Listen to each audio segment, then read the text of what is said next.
माननीय सभासदों, माननीय अध्यक्ष जी,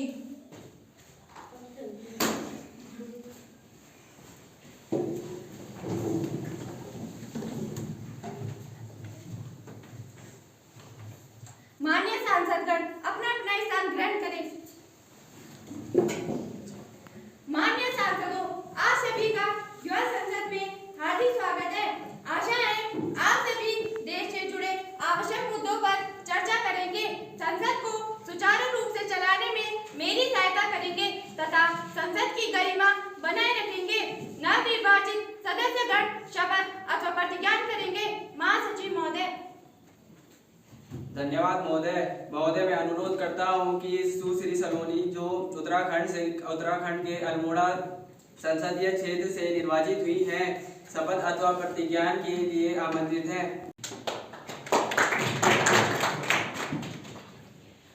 आप शपथ ग्रहण करेंगी या प्रतिज्ञान? मैं शपथ ग्रहण करना चाहूंगी। आप किस भाषा में शपथ ग्रहण करेंगी? मैं हिंदी भाषा में शपथ ग्रहण करूंगी।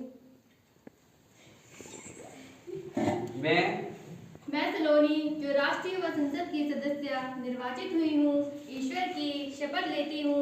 मैं विधि द्वारा स्थापित भारत के संविधान के प्रति सच्ची श्रद्धा और निष्ठा रखूंगी। मैं भारत की प्रभुता और अखंडता अक्षुण्ण रखूंगी तथा जिस पद को मैं ग्रहण करने वाली हूँ उसके कर्तव्यों का श्रद्धापूर्वक निर्वहन करूंगी। धन्यवाद।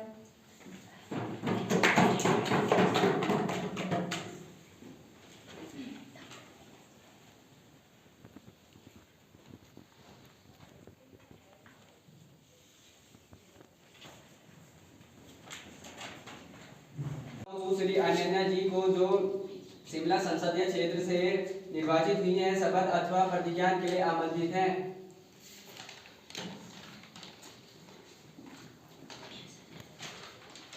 आप शपथ ग्रहण करेंगी या प्रतिज्ञान? मैं शपथ ग्रहण करूंगी। आप किस भाषा में शपथ ग्रहण करेंगी? मैं अंग्रेजी भाषा में शपथ ग्रहण करूंगी। I, Ananya, having been elected a member of lower house of youth parliament, do swear in the name of God that I will bear true faith and allegiance to the Constitution of India as by law established, that I will uphold the sovereignty and integrity of India, and that I will faithfully discharge and duty upon which I am about to enter.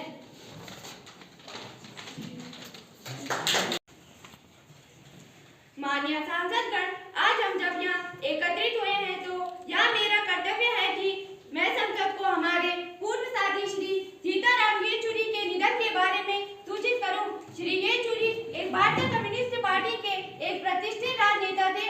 वे भारतीय communist party के महासचिव और party के संसदीय समूह के नेता रहे हैं। 2016 हाल ही में वे राज्यसभा में सर्वश्रेष्ठ सांसद पुरस्कार से सम्मानित किए गए थे। 72 वर्ष की आयु में 12 सितंबर 2024 को इनका निधन हो गया और उन्होंने ऐसी विरासत पीछे छोड़ी जिसे आने वाली पीढ़ियां याद रखेंगी। ईश्वर उनकी आत्मा को शांति दे और उनके प्रियजनों को इस त्रासदी का सामना करने की शक्ति और साहस दे। माननीय प्रधानमंत्री जी शोक प्रकट करेंगे। जी महोदय, मैं सीताराम येचुरी जी की भारतीय राष्ट्रीय राजनीति में विशिष्ट और प्रभावशाली पहचान थी। 72 वर्ष की उम्र में उन्होंने इस दुनिया को अलविदा कह दिया। इनकी मृत्यु के कारण लंग्स में इन्फेक्शन था। इनका निधन हम सबके लिए गहरी क्षति है। मृत्यु के पश्चात श्री येचुरी जी की इच्छा अनुसार उनका शरीर अस्पताल को दान कर दिया गया। इनकी मृत्यु के बाद ही वे चिकित्सा विज्ञान तकनीकी रिसर्च में काम आएंगे। इस दुख की घड़ी में हमारी संवेदना उनके परिवार, दोस्तों और समस्तकों के साथ है। धन्यवाद। महासचिव शोक संतप्त परिवार को संवेदना संदेश भेजेंगे। जी महोदया। सदस्यगण कुछ क्षणों के लिए खड़े होंगे ताकि हम अपने गहरे दुख को व्यक्त कर सकें।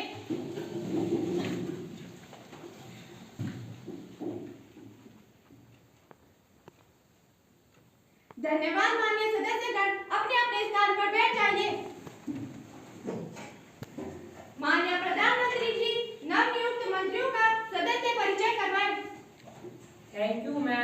Speaker, I have a pleasure to introducing the new minister to the House through you. First of all, Road and Transport Minister, Ms. Saloni. Youth Affairs and Sports Minister, Ms. Ananya. Thank you. Now we will begin question number 101, Mr. Rohan. धन्यवाद अध्यक्ष महोदया। मैं माननीय शिक्षा मंत्री जी से यह सवाल करना चाहता हूँ। शिक्षा न केवल हमारे व्यक्तित्व के विकास में महत्वपूर्ण भूमिका निभाती है, बल्कि यह समाज को सुधारने का माध्यम होता है। पिछले 77 वर्षों में शैक्षणिक संस्थाएं तो बढ़ी है, लेकिन शिक्षा की गुणवत्ता में अपेक्षित सुधार नहीं हो पाया है। शिक्षा की गुणवत्ता में अपेक्षित सुधार जिससे नैतिक मूल्य का विकास हो, शिक्षा रोजगार परक हो तथा शिक्षा किताबी ज्ञान के बजाय व्यवहारिक हो, इसके लिए सरकार क्या कदम उठा रही है? Education minister miss Sonali. माननीय स्पीकर महोदया, माननीय प्रधानमंत्री जी के नेतृत्व में हमारी सरकार ने शिक्षा में क्रांतिकारी कदम उठाए हैं। राष्ट्रीय शिक्षा नीति 2020 के रूप में हमारी सरकार ने जो बीज बोए हैं, अभी सिर्फ उनके अंकुर ही फूटे हैं। अगले 10 सालों में हमें शिक्षा में बदलाव और इनके सुखद परिणाम हमारे सामने होंगे। मैं आपके माध्यम से सदन को बताना चाहती हूँ कि पहले 5 वर्ष की आयु में बच्चों का प्रवेश किया जाता था, परंतु अब 3 वर्ष की आयु में बाल वाटिका में किया जा रहा है, यानी कक्षा 1 से पूर्व 3 वर्ष की आयु में खेल में स्कूली पढ़ाई कराई जा रही है। शिक्षा व्यवस्था सरल, सुगम, सहज और सर्वसुलभ बनाने के लिए डिजिटलाइजेशन के तमाम प्रयास किए जा रहे हैं, जिसके अंतर्गत स्वयंप्रभा चैनल्स के माध्यम से 24 घंटे शैक्षिक कार्यक्रमों का टेलीविजन प्रसारण किया जा रहा है। दीक्षा ऐप जो कक्षावार समस्त विषयों की शैक्षिक सामग्री छात्र को उसकी सुविधानुसार लाभान्वित कर रहा है। विद्यार्थियों में समूल्यांकन कर उपलब्धि स्तर को बढ़ाने में परक ऐप अत्यंत कारगर सिद्ध हुआ है। केवल ऐप बनाने से क्या होगा? ऐप बनाने के लिए फोन भी तो आवश्यक है ना? आपको बोलने का मौका दिया जाएगा, बैठ जाइए। विद्यालयों में स्मार्ट बोर्ड उपलब्ध कराए गए हैं, जिन्हें परंपरागत शाम पढ़ते स्थान पर कठिन संबोधों को इंटरनेट की सामग्री से उपयोग कर आसान तरीके से सिखाया जा रहा है। स्कूली शिक्षा को रोजगार परक बनाने के लिए कक्षा 9 से 12 तक कौशल कार्यक्रम संचालित किया गया है, जिसका उद्देश्य छात्रों को कौशल की ओर उन्मुख करना है, ताकि भविष्य में विद्यार्थी रोजगार मांगने वाला नहीं अपितु रोजगार देने वाला बन सके। धन्यवाद। क्वेश्चन नंबर 102, मिस तनु। महोदया, मैं गढ़वाल संसदीय क्षेत्र का प्रतिनिधित्व कर रही हूँ। महोदया, मैं आपके माध्यम से सदन का ध्यान इस ओर आकृष्ट करते हुए माननीय सड़क एवं परिवहन मंत्री जी से यह पूछना चाहती हूँ कि राष्ट्रीय राजमार्ग संख्या कोटद्वार से दुगड्डा के बीच हर समय यात्री अपनी जान जोखिम में डालकर सफर कर रहे हैं, और महोदया बरसात में तो इसकी स्थिति और भी भयावह हो जाती है, जब ऊपर से बड़े बड़े बोल्डर गिरने लगते हैं, और महोदया अन्य समय में यह तय कर पाना भी मुश्किल हो जाता है कि सड़क में गड्ढे हैं या गड्ढों में सड़क बनी है। सड़क परिवहन मंत्री जी बताएंगे कि इसमें सुधार के लिए क्या? सड़क एवं परिवहन मंत्री सुश्री सलोनी।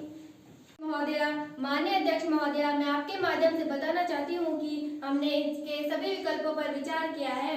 टनल एवं एलिवेटर रोड बनाने की कार्य योजना तैयार की जा रही है। राष्ट्रीय राजमार्ग 534 की चौड़ीकरण का कार्य तकनीकी कारणों से रुका हुआ था, उसे अविलंब क्रियान्वयन करने का फैसला किया गया है। धन्यवाद। Question number 103, mister Parveen.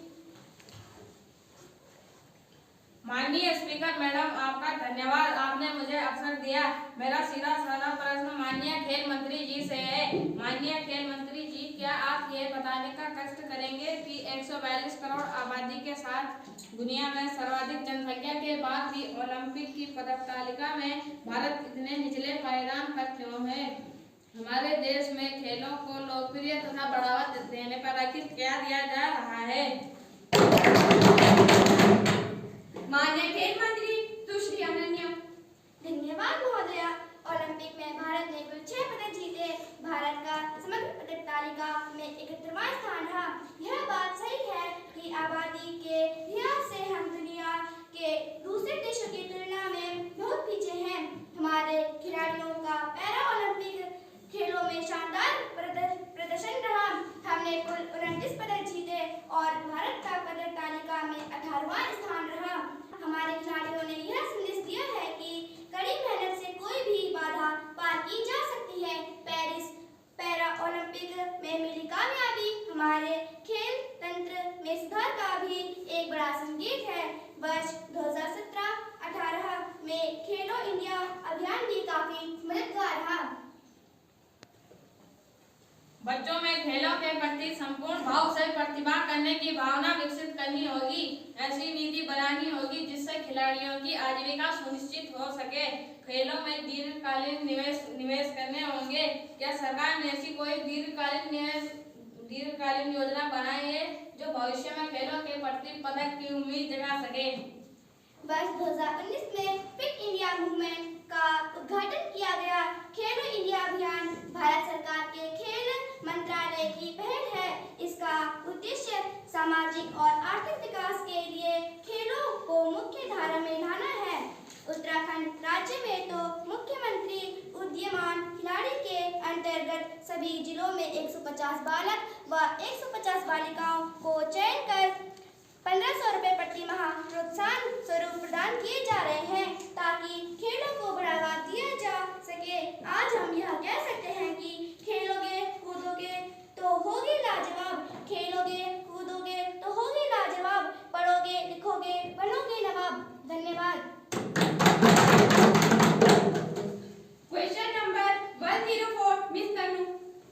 धन्यवाद स्पीकर महोदया, आपने मुझे प्रश्न पूछने का अवसर दिया। मैं आपके माध्यम से जल संसाधन मंत्री जी से पूछना चाहती हूँ, आपने लोगों को पेयजल उपलब्ध करवाने के जो वादे किए थे वे हवाई साबित हो रहे हैं। जल जीवन मिशन के अंतर्गत हर घर जल स्कीम अब हर घर नल स्कीम बनकर रह चुकी है। क्या आप देश की जनता को इसकी हकीकत बताएंगे? जल संसाधन मंत्री सुश्री डिंपल। माननीय अध्यक्ष महोदया, मैं इस सदन के माध्यम से पूरे देश के सामने यह बात रखना चाहूंगी कि हर घर जल योजना भारत सरकार की एक महत्वाकांक्षी योजना है। इसके तहत कई ग्रामीण परिवारों को रोजाना 55 लीटर पानी उपलब्ध कराया जाना है। इसके लिए जल संरक्षण, वर्षा जल संचयन जैसी योजनाओं पर सरकार कार्य कर रही है। महोदया, मुझे बताने में खुशी है कि इस योजना के तहत कई क्षेत्रों में पानी की सप्लाई हो चुकी है और जहां तक पानी उपलब्ध नहीं हो पाया है, सरकार इसके लिए जल्द ही वैकल्पिक व्यवस्था तैयार कर रही है। मैं यह भी पूछना चाहूंगी कि उनकी खुद की बोतल में पानी नहीं, वे देश को क्या पानी देंगे? मैं अपनी बोतल का पानी की सारी जनता में बांट दूंगी। Question number 105 mister Parveen. धन्यवाद महोदया। महोदया, मैं आपके माध्यम से भारत के गृह मंत्री जी से यह पूछना चाहता हूं कि देश में चुनाव सुधार के लिए आपकी सरकार क्या काम कर रही है? आप नारा देते हैं कि एक देश एक चुनाव एक संविधान, परंतु चुनाव सुधार के लिए कुछ कारगर कदम उठाए नहीं गए। चुनाव में सुधार लाने के लिए आपकी सरकार की क्या योजना है? Home minister Miss Mac. धन्यवाद महोदया। एक देश एक चुनाव हमारे देश की प्राथमिकता है। सितंबर 2023 में पूर्व राष्ट्रपति श्री रामनाथ कोविंद जी की अध्यक्षता में गठित उच्च स्तरीय समिति की रिपोर्ट को केंद्रीय मंत्रिमंडल ने मंजूरी दे दी है। बार बार चुनाव कराने से चुनाव आयोग का अधिक धन व्यय होता है। चुनाव संपन्न कराने के लिए राजनीतिक दलों के बीच बैठक आवश्यक है। इसके लिए हितग्राताओं से बातचीत की जाएगी। अगले सदन में हमारी सरकार इलेक्शन अमेंडमेंट बिल लेके सदन में आएगी। धन्यवाद। Question number 106 mister Rohan. धन्यवाद अध्यक्ष महोदया। मैं माननीय वित्त मंत्री जी से आज हमारे देश की बिगड़ती अर्थव्यवस्था के बारे में पूछना चाहूँगा। मध्यम वर्ग के लोग देश का भार ढो रहे हैं और भरण पोषण कर रहे हैं। एक गरीब व्यक्ति अगर कर्ज लेता है तो उसे जीवन भर चुकाता है, उसमें उसे अपना सब कुछ खोना पड़ता है। उसी जगह अगर एक अमीर परिवार कर्ज लेता है तो वह कुछ वर्ष बाद आकर कहता है मेरा व्यापार डूब गया है और मैं कर्ज नहीं दे सकता। उसका कर्ज उसी पल माफ कर दिया जाता है। क्या ये हमारे देश की अर्थव्यवस्था है? वित्त मंत्री श्री सुमित जी। महोदया, आपके माध्यम से मैं सदन को अवगत कराना चाहता हूँ कि हमारी सरकार गरीबों वंचितों के उत्थान के लिए तमाम कार्य कर रही है। गरीबों के लिए बीपीएल और अंत्योदय राशन कार्ड जारी किए गए हैं, जिसके जरिए न्यूनतम मूल्य पर खाद्यान्न की आपूर्ति की जा रही है। शहरी व ग्रामीण इलाकों के जरूरतमंद लोगों के लिए धन आवंटित किया जा रहा है। अकुशल श्रमिकों के लिए मनरेगा स्कीम संचालित की जा रही है, जो 100 दिन के अकुशल श्रम की गारंटी प्रदान करती है। उज्ज्वला योजना के अंतर्गत लाभार्थी परिवारों को नहीं महोदया, ये सरकार झूठ बोल रही है। ये गैस तो देती है पर सिलेंडर महंगे करती है। एक तरफ से पैसा जाएगा और दूसरी तरफ से आएगा। आप बैठ जाइए। महोदया, उज्ज्वला योजना के अंतर्गत लाभार्थी परिवारों को वर्ष में 3 गैस सिलेंडर रिफिल कराने की सुविधा हमारी सरकार ने प्रदान की है।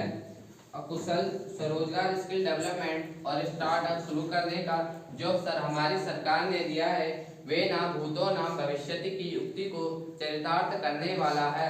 जन धन योजना, मुद्रा योजना, अन्नपूर्णा योजना, केसीसी योजना, फसल बीमा योजना गरीबों के उन्नयन और विकास के लिए संचालित की गई है। धन्यवाद। अब प्रश्नकाल के बाद हमें शून्यकाल की ओर चलना चाहिए। शून्यकाल में सबसे पहले अपनी बात रखने का मौका सुश्री मैम को दिया जा रहा है। आप अपनी बात सदन में रखें और समय का विशेष ध्यान रखें ताकि दूसरे सांसदों को भी बोलने का मौका मिले। धन्यवाद महोदया, आपने मुझे बोलने का मौका दिया। आज का दौर डिजिटलाइजेशन का दौर है। इंटरनेट, सोशल मीडिया प्लेटफॉर्म पर व्हाट्सएप, इंस्टाग्राम, फेसबुक पर ऑनलाइन चैटिंग तथा गेमिंग के साथ आज हमारे बच्चे साइबर स्पेस में अपना जीवन जी रहे हैं। साइबर बुलिंग अर्थात ऑनलाइन प्लेटफॉर्म पर धमकाया जाना, जिसका शिकार न केवल बच्चे बल्कि बड़े उम्र के लोग भी हो रहे हैं। साइबर बुलिंग अर्थात किसी आपत्तिजनक फोटो के द्वारा पासपोर्ट चोरी करके ऑनलाइन प्लेटफॉर्म पर फेक अकाउंट बनाकर गलत मैसेज करना आजकल आम होता जा रहा है, जिससे व्यक्ति डिप्रेशन में चला जाता है। महोदय, मैं सदन के सदस्यों का ध्यान साइबर स्पेस के दुष्प्रभाव से निपटने के लिए क्या उपाय किए जा सकते हैं, इस पर डालना चाहती हूँ। कम से कम यूज करना चाहिए। अगर कोई सोशल मीडिया पर गाली गलौज या अभद्र भाषा का प्रयोग करता है तो उसे ब्लॉक कर देना चाहिए और उसकी सूचना संबंधित प्लेटफॉर्म पर देनी चाहिए। अपने पेरेंट्स को सूचित करने की आदत डालनी चाहिए। बिना सोचे समझे किसी को भी OTP, पासवर्ड शेयर नहीं करना चाहिए और मोबाइल में कोई भी ऐप डाउनलोड नहीं करना चाहिए। धन्यवाद। अब अपनी बात रखने का मौका सड़क एवं परिवहन मंत्री सुश्री सलोनी को दिया जा रहा है। धन्यवाद माननीय अध्यक्ष महोदया, आपने मुझे आज राष्ट्रीय युवा संसद में शून्यकाल पर अपने प्रस्ताव रखने का मौका दिया। धन्यवाद महोदया। वर्ष 2014 में 74 एयरपोर्ट हुआ करते थे, जो और 157 एयरपोर्ट हो चुके हैं। माननीय प्रधानमंत्री जी और मंत्री जी को इसके लिए धन्यवाद देती हूँ, जिन्होंने आज आम आदमी, आम नागरिक, आतिमछोर व्यक्ति को एक मौका दिया, जो प्लेन में बैठकर एक स्थान से दूसरे स्थान कम समय में आ जा सके। महोदया, आपने मुझे बोलने का अवसर दिया, दिल की गहराई से धन्यवाद देती हूँ। जय हिंद, जय भारत।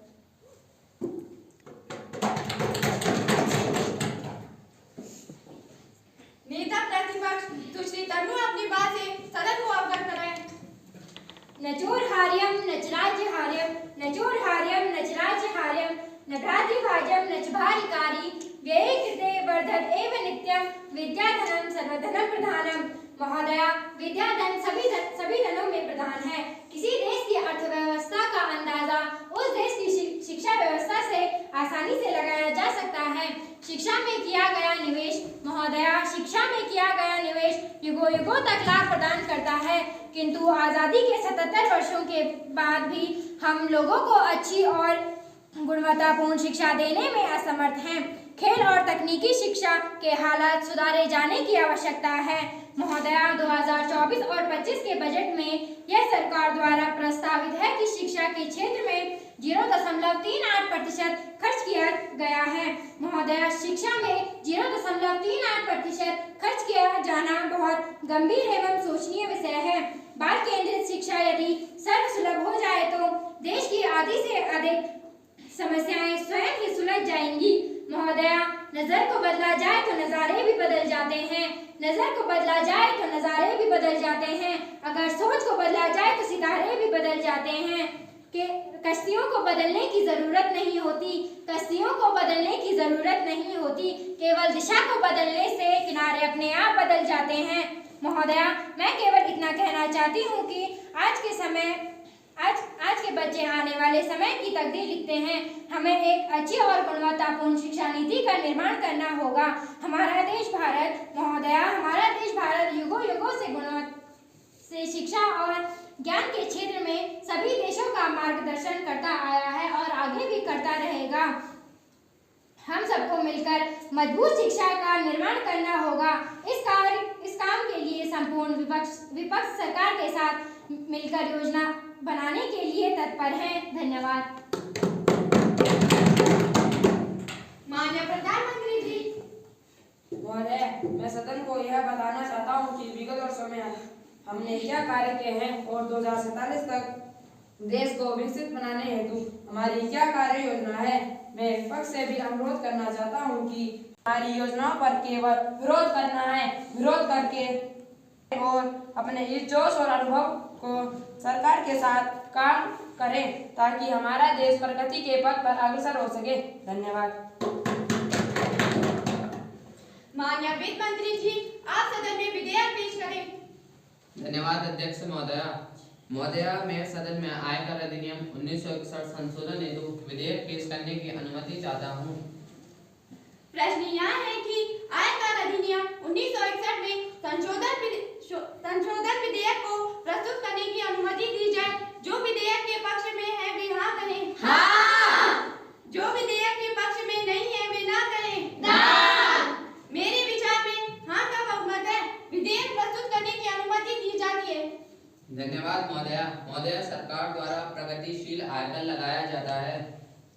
इसके अंतर्गत एक सीमा से अधिक आय वाले लोगों पर उच्च दर से तथा अपेक्षाकृत कम आय वाले लोगों पर कम दर से आयकर लगाया जाता है। आयकर सरकार के इनकम का एक बड़ा स्रोत है। आयकर अधिनियम 1961 में 298 धाराएं तथा 23 अध्याय हैं।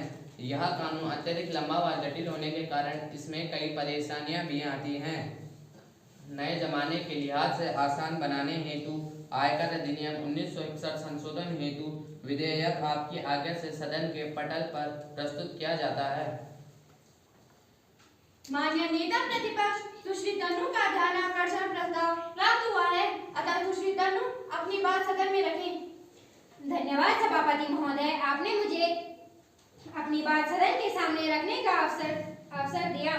महोदय, मैं आपके माध्यम से माननीय वन एवं पर्यावरण मंत्री जी का ध्यान उत्तराखंड के पर्यटन मानचित्र में हमारे चारों धाम बद्रीनाथ, केदारनाथ, गंगोत्री और यमुनोत्री पर बढ़ते प्रदूषण की ओर आकृष्ट करना चाहती हूँ। जहाँ श्रद्धालु आकर अपनी आस्था प्रकट करते हैं, यहाँ तक कि हर साल श्रद्धालुओं और पर्यटकों की संख्या रिकॉर्ड तोड़ रही है, परंतु यही यात्री यही छोड़ जाते हैं जो कहीं न कहीं पारिस्थितिकी तंत्र से छेड़छाड़ है। हिमालय जो अत्यधिक संवेदनशील है, यहाँ आवश्यकता से अधिक पर्यटकों का आना व प्रदूषण फैलाकर इकोसिस्टम में बदलाव करना आने वाले समय में एक बड़े खतरे का संकेत देता है। महोदया, मेरे विचार से इस पर तत्काल ध्यान देने की आवश्यकता है। हिमालय क्षेत्र में पर्यटन को बढ़ावा अवश्य दिया जाना चाहिए, परंतु स्थानीय पर्यावरणविदों की सलाह को भी नजरअंदाज नहीं किया जाना चाहिए तथा सरकार और पर्यटकों की संख्या को भी नियंत्रित करना चाहिए। धन्यवाद। माननीय वन एवं पर्यावरण मंत्री, आप कुछ कहना चाहती हैं? जी महोदया, माननीय अध्यक्ष महोदया, नेता प्रतिपक्ष तन्नू जी के वक्तव्य में सरकार का ध्यान पर्यटन स्थल व तीर्थ स्थल पर फैलाए जाने वाले कूड़े की ओर आकर्षित हुआ है। हमारी सरकार वन संरक्षण व पर्यावरण संरक्षण को लेकर अंतर्मन से प्रतिबद्ध है। पहाड़ हो या मैदान, संपूर्ण भारत को स्वच्छ बनाना ही हमारी सरकार का कर्तव्य है। माननीय नेता प्रतिपक्ष तन्नू जी ने उपयोगी सुझाव भी सदन के सम्मुख रखे हैं। इकोसिस्टम में होने वाले नुकसान की रोकथाम के लिए मंत्रालय आसपास के ग्राम वासियों के साथ मिलकर जल्द से जल्द योजना बनाएगा, जिसके परिणाम स्वरूप यथाशीघ्र आपके सम्मुख होंगे। धन्यवाद। मेरे विचार में आज राजकीय उच्चतर माध्यमिक विद्यालय रिंगवा विभाग की आज की कार्यवाही काफी उपयोगी रही। इस सत्र की सदन की कार्यवाही समाप्त होती है।